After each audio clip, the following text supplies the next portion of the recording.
Saiu a primeira delação de Mauro Cid e ele fez fortes acusações contra o Jair Bolsonaro, o ex-presidente do Brasil. Assista esse vídeo até o final que eu vou te contar tudo. Oi, eu sou o Flávio, seja bem-vindo a mais um vídeo aqui desse canal. Hoje, o que a gente vai fazer? Vamos ler na íntegra a primeira delação de Mauro Cid, né, que é o ex-comandante do Bolsonaro aí, que ajudou muito o Bolsonaro na sua campanha. Vamos ler na íntegra a primeira delação dele e ele fez muitas acusações a Bolsonaro e aliados de Bolsonaro, né? Como vocês sabem, Mauro Cid está preso, né? Foi a primeira pessoa a ser presa ali ao redor do Bolsonaro, logo depois foi o Braga Neto, agora aí, né? Que por interferências nas investigações, né? Mas o Mauro Cid já tá preso há um tempinho, né? Ele vem sendo investigado, vem sendo questionado, tanto que é ele que tá botando a galera na roda, assim, né? E, né, depois de todo aquele rolê que teve, cara, tipo assim, né, dele foi preso, daí ele soltou na roda o nome de várias pessoas, aí teve aqueles 34 acusados, foram 34? 36 acusados, né, de possível trama de golpe, de possível trama golpista ali no caso, né, teve esses 36 acusados, e ao final de 2024, né, saiu a primeira delação de Mauro Cid. E agora que o público externo teve essa delação liberada para a gente poder analisar e poder verificar todos os pontos dessa delação de Mauro Cid. Eu já dei uma lida nela antes aqui da gente fazer esse vídeo e, cara, o cara botou na roda, né, cara? Claro que não dá pra saber se é verdade o que o cara disse, mas que vai afetar muita gente essa delação de Mauro Cid, vai, né? Isso vai. O que a gente vai fazer nesse vídeo de hoje? Eu vou ler a delação para vocês do Mauro Cid. Então, cara, eu peguei até o meu óculos aqui, né? Que é uma delação um pouquinho larga, digamos assim, né? É muito grande. Então a gente vai ler, eu vou explicando para vocês vários pontos aqui que a gente tem nessa delação, né? Eu tô vendo que tá um negócio verde aqui no meu olho, mas é por causa da minha iluminação que fica ali, tá? Vamos lá então, bora partir para a leitura, né? Vocês estão vendo que aqui é uma carta bem grande, né? Que é uma delação bem completinha. Vou até me aproximar aqui para dar uma lida melhor. E bora lá, galera, ó. O colaborador Mauro César Barbosa Cid, assessorado por seus advogados, manifestou a intenção de colaborar nos termos da Lei 12.850 de 2013 com as investigações desenvolvidas no âmbito dos inquéritos policiais, né? Que tramitam no Supremo Tribunal Federal relacionados a seguintes tópicos, né? Tópico A, ataques virtuais a opositores. Tópico B, as instituições STF e TSE, ao sistema eletrônico de votação e a rigidez do processo eleitoral. C, tentativa de golpe de Estado e de abolição violenta de Estado Democrático de Direito. D, ataques a vacinas contra a Covid-19 e as medidas sanitárias da pandemia. E F, uso da estrutura do Estado para obtenção de vantagens, o qual se subdividem em F1, uso de suprimentos de fundos de cartões corporativos para pagamento de despesas pessoais. F2. Inserção de dados falsos contra a vacinação contra a Covid-19 no sistema do Ministério da Saúde para falsificações de cartão de vacina. F3. Desvio de bens de alto valor patrimonial entregue às autoridades estrangeiras ao ex-presidente da República, Jair Messias Bolsonaro, ou agentes públicos a seu serviço, e posterior ocultação com fim de enriquecimento ilícito. G. Outros tópicos que possam surgir no transcorrer da investigação. Só que a gente já consegue ver que teve várias situações como essas aqui, né? Por exemplo, ó, ataques virtuais, né? O B, que é ataques a instituições como STF, TSE. C, tentativa de golpe de Estado, abolição de violência do Estado Democrático de Direito. D, ataques a vacinas contra a Covid. E E F, né? Uso contra a estrutura do Estado para obtenção de vantagens. F1, suprimentos, fundos de cartão corporativo. F2, inserção de dados contra a vacina. F3, desvio de bens. E o G. Ou seja, está sendo acusado de 9 tópicos aqui. 9 coisas, assim, bem né? É até extensa, né, no caso. Então, são coisas bem chatas de serem resolvidas ali, né? Que possivelmente vai dar um trabalho para a defesa do Jair Bolsonaro se explicar sobre esses 9 tópicos aqui que estão sendo acusados, né? Bora lá, então. Começando aqui, ó. A presente oitiva não exaure a coleta de dados relativas aos fatos apurados em relação à dimensão da investigação referente aos eixos de apuração. O presente ato de colaboração será gravado em mídia audiovisual para garantir a fidelidade das informações prestadas, podendo seu conteúdo ser utilizado nas referidas investigações. Ademais, Também será reduzido o termo como forma de facilitar o acesso ao conteúdo pelo juízo e demais atores.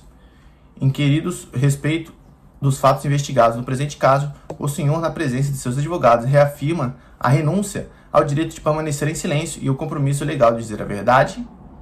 A Polícia Federal conduz a investigação que apura a prática de atos relacionados a uma possível tentativa de execução de um golpe de Estado e abolição violenta de Estado Democrático de Direito, ocorrido após resultado do segundo turno das eleições presidenciais de 2022. Nesse sentido, indagado sobre os elementos que têm conhecimento em relação aos referidos fatos investigados, respondeu que, depois que acabou o período eleitoral, o então presidente Jair Bolsonaro recebia diversas pessoas sempre no Palácio da Alvorada.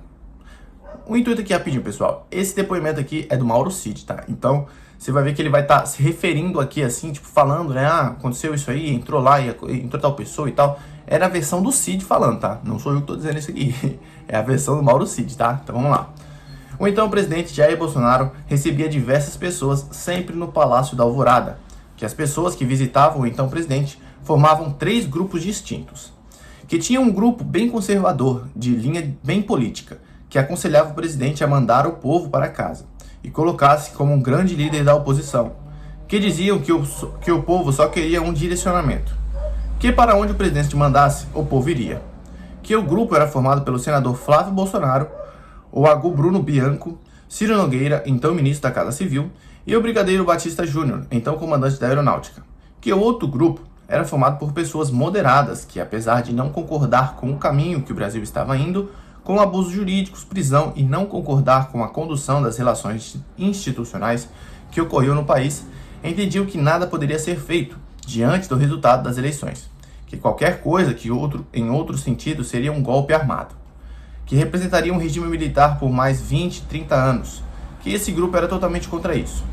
Que o grupo se subdividia em 2, que um primeiro grupo era composto basicamente por generais da ativa, que tinham mais contato com o então presidente da República, Jair Bolsonaro, que eram as pessoas que o então presidente mais gostava de ouvir. Que o grupo era composto pelo comandante do Exército, general Freire Gomes, pelo general Arruda, chefe do Departamento da Engenharia de Construção, pelo general Teófilo, chefe do Comando das Operações Terrestres, pelo general Paulo Sérgio, o então ministro da Defesa, que esse grupo temia que o grupo radical trouxesse um assessoramento e levasse o presidente Jair Bolsonaro a assinar uma doideira. Que o general Freire Gomes estava muito preocupado com essa situação, com o que poderia acontecer com esse pessoal que ia para o Palácio da Alvorada. Que estavam preocupados com o grupo radical que estava tentando convencer o então presidente a fazer alguma coisa, né? Alguma coisa que ele grifou, né? Que um golpe no caso, né? Que havia um outro grupo de moderados que entendiam que o ex-presidente deveria sair do país, que o grupo colaborador surgiu, que o próprio colaborador sugeriu, né, no caso o Mauro Cid, que o ex-presidente deveria sair do país. Que o grupo era composto pelo Paulo Junqueira, empresário do agronegócio, que financiou a viagem do presidente para os Estados Unidos, por Naban Garcia, que ocupou algum cargo na Secretaria da Agricultura, e por fim, o senador Magno Malta, que tinha uma oposição mais radical e se juntou ao referido grupo, entendendo que o presidente deveria deixar o país. Que o terceiro grupo, denominado pelo colaborador como radicais, era dividido em 2 grupos. Que o primeiro subgrupo, menos radical, que queriam achar uma fraude nas urnas, que o segundo grupo de radicais era a favor de um braço armado. Ou seja, o primeiro grupo era a favor de, vamos tentar achar uma fraude nas urnas aqui, e o segundo grupo já era a favor de um golpe de Estado, né? Que gostariam de alguma forma incentivar um golpe de Estado.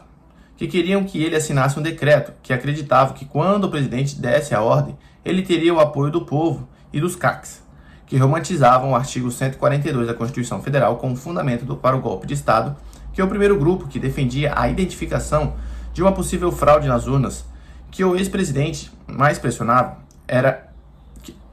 Então, assim, olha, ele diz isso aqui, olha, o primeiro grupo, né, que defendia a identificação de fraude nas urnas era que o ex-presidente mais pressionava, que o Bolsonaro queria de uma forma ou outra provar que as urnas foram fraudadas, né?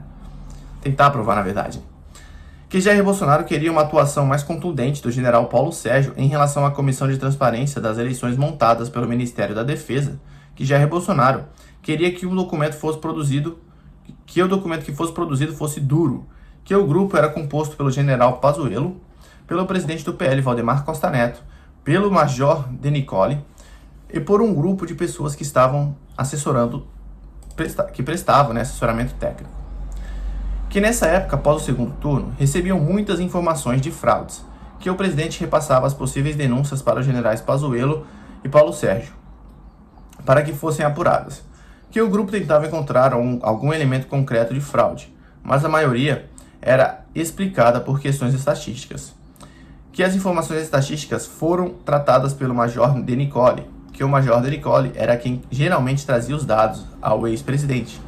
Que o grupo não identificou nenhuma fraude nas urnas, que a única coisa substancial que encontraram foi a questão das urnas antigas que ensejou a ação do PL.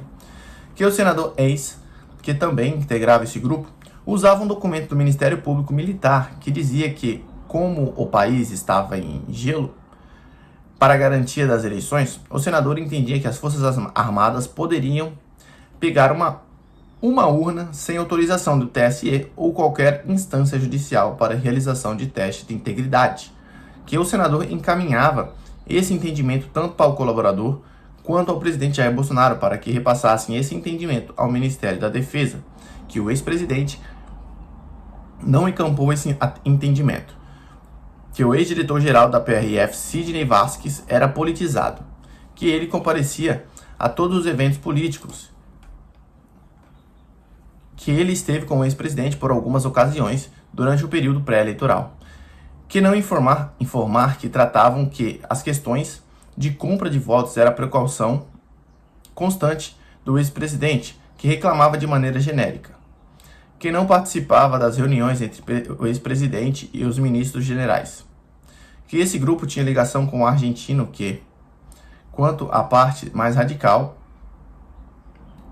não era um grupo organizado, eram pessoas que se encontravam com o presidente esporadicamente com a intenção de exigir uma atuação mais contundente do então presidente, que uma dessas pessoas era Felipe Martins, ex-assessor internacional do ex-presidente, e ligado a uma área mais ideológica.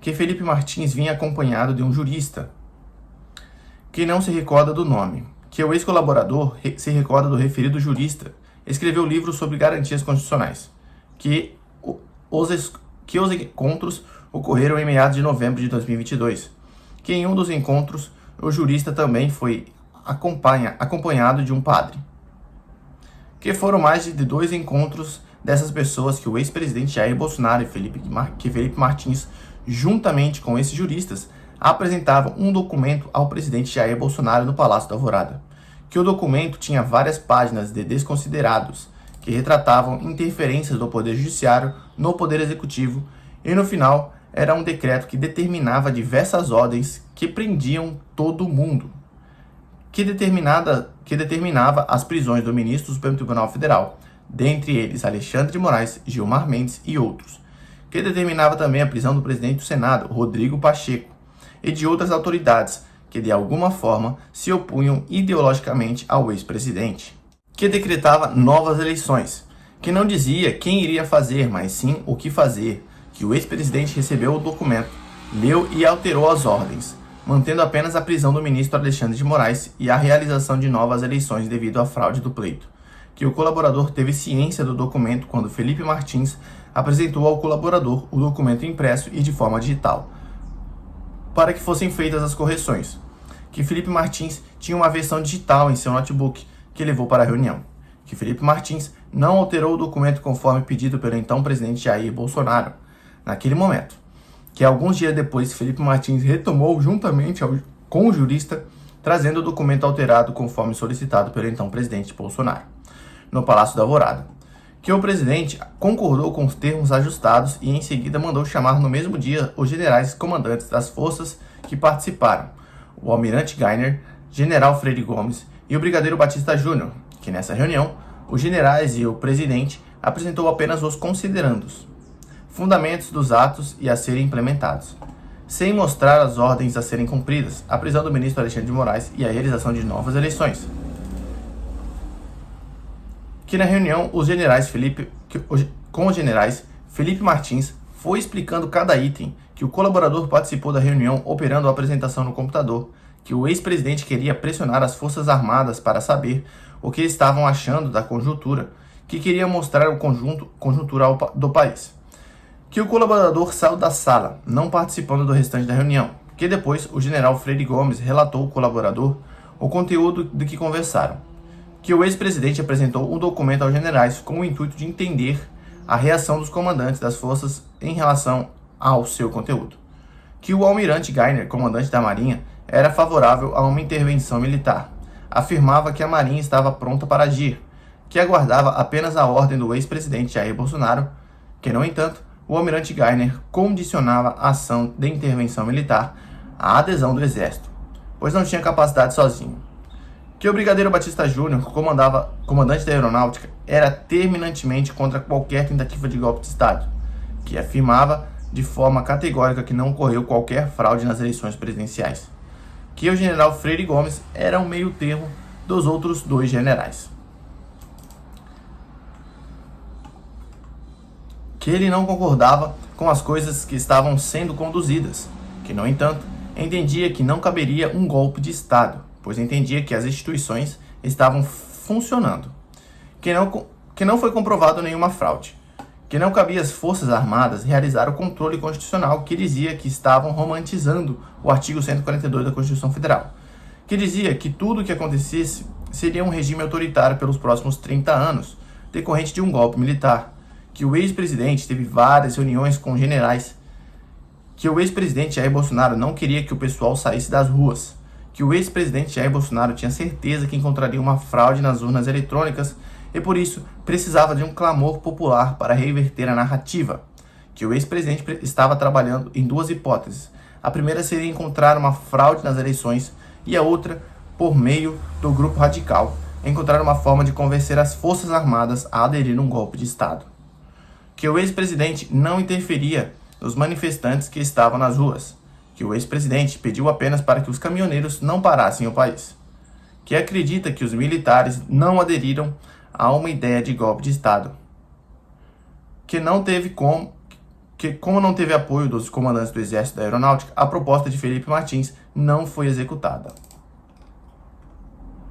que acredita que o ex-presidente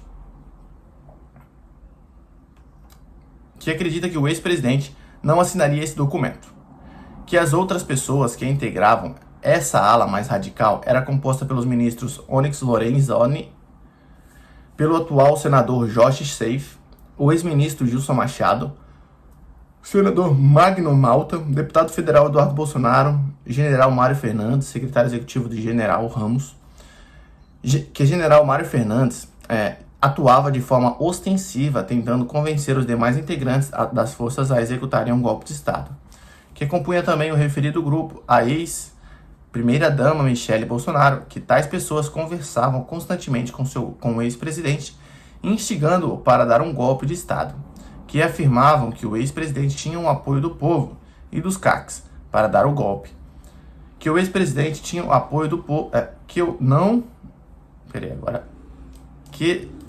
não sabe se essas pessoas levavam documentos para o ex-presidente, que não presenciou todos os encontros dessas pessoas radicais com o ex-presidente, que o general Braga Neto conversava constantemente com o ex-presidente, que ele seria o elo entre os manifestantes e o ex-presidente, que o general Braga Neto atualizava o ex-presidente sobre as manifestações, que não sabe informar se o general Braga Neto tinha contato com Ailton Barros, indagado sobre pessoas que exerciam influência em relação às pessoas acampadas e que entraram no Palácio da Alvorada, responde que, no dia 12 de 2 de 2022, após a prisão de Cacique Sererê, na saída do Palácio da Alvorada, as pessoas de Bismarck e Paulo Souza, integrantes do canal do YouTube Hipócritas e Oswaldo Eustáquio, com medo de também serem presos, ligaram para o ex-presidente Jair Bolsonaro, e Jair Bolsonaro mandou que autorizassem a entrada de Bismarck e Paulo Souza e Oswaldo Eustáquio no Palácio da Alvorada, que a intenção era evitar que fossem presos, que após a advertência do colaborador de que a permanência de Oswaldo Eustáquio no Palácio da Alvorada poderia causar problemas, o ex-presidente determinou que um carro da presidência levasse Oswaldo Eustáquio para o local que estava hospedado em Brasília. que os integrantes do Hipócritas jantaram com o ex-presidente no Palácio da Alvorada, que não se recorda se os referidos jornalistas dormiram no Palácio da Alvorada, que os integrantes do Hipócritas tinham contato direto com o ex-presidente Jair Bolsonaro, que entendiam que os CACs apoiariam o ex-presidente em uma tomada de decisão, como uma tropa civil em caso de um golpe, que o deputado federal Eduardo Bolsonaro tinha mais contato com os CACs. Bom, né, pessoal? Então foi isso que aconteceu, né? Essa foi a delação de Mauro Cid, um documento bem longo de ser lido assim, até, digamos, de passagem, 15 minutos pra você ler esse documento, mas que revelou muitas informações, né, cara? Muitas coisas ali, muitos nomes, muitas pessoas que estavam na roda, né? E provavelmente após essa primeira delação de Mauro Cid, a Polícia Federal vai ter que chamar todas as pessoas que foram citadas nessa delação, incluindo o presidente Bolsonaro, né, para prestarem esclarecimentos. Então, vamos seguir acompanhando aí para ver as maiores informações sobre esse fato que está ocorrendo aí, né, sobre essa primeira delação de Mauro Cid. Muita coisa, cara, foi bem... Dá pra ver que ele estava sabendo de muita coisa que ocorreu ali durante aquele período, né? Mas, mais uma vez, não são provas assim que dão a pensar que o Bolsonaro queria um golpe de Estado, né?